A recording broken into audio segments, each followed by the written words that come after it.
मित्रांनो, पुणे जिल्ह्यामध्ये जेजुरी नावाचं गाव आहे आणि या जेजुरी गावामध्ये जेजुरी गडावरती असंख्य महाराष्ट्राचं कुलदैवत मार्तंड मल्हार खंडोबा महाराज बसलेले आहे। साक्षात शिवशंकराचा अवतार मार्तंड मल्हार या जेजुरी गडावरती कसे आले तर आज आपण या कथेतून जाणून घेणार आहोत। ही खूप मोठी पौराणिक रहस्यमय कथा आहे। त्यातपूर्वी मित्रांनो, व्हिडिओ सुरू करण्याआधी नमस्कार, माझं नाव आहे किरण सूर्यवंशी।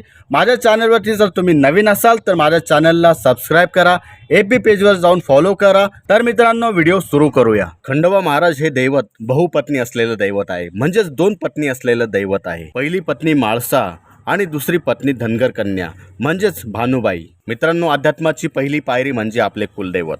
कुलदेवाचं दर्शन घेतल्याशिवाय कोणतेही कार्य सिद्ध होत नाही। आपल्या प्रत्येक कामामध्ये बाधा निर्माण होते, संसारामध्ये अडीअडचणी निर्माण होतात।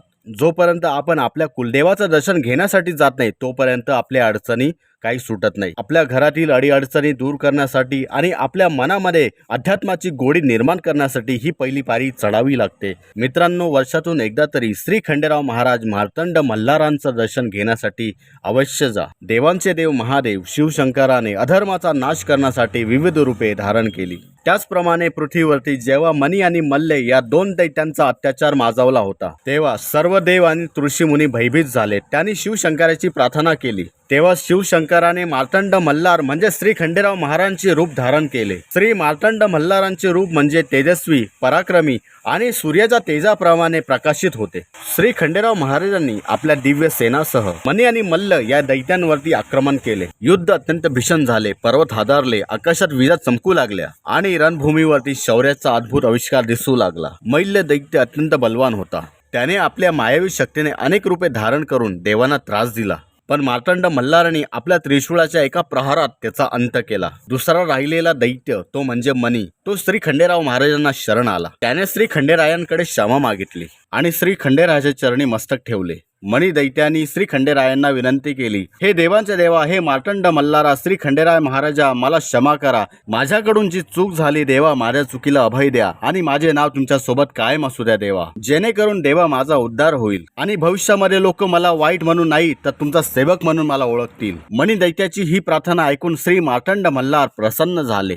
श्री खंडेरायांनी मणी दैत्याला क्षमा केली आणि मणी दैत्याला आशीर्वाद दिला, तुझे नाव माझ्या नावासोबत कायम घेतलं जाईल। म्हणूनच मणी आणि मल्ल या नावाने ही कथा ओळखली जाते। येळकोट येळकोट जय मल्हार या जयघोषातच त्या युद्धाची आठवण जिवंत राहते। या महान विजयानंतर श्री मार्तंड मल्हारांनी जेजुरीचा डोंगर निवडला, कारण ती जागा पवित्र, शक्तिशाली आणि भक्तासाठी सोयीस्कर होती। जेजुरीचा गड श्री मार्तंड मल्हारांच्या तेजाने उजळून निघाला आणि तेथे श्री खंडेरायांचे पवित्र स्थान निर्माण झाले।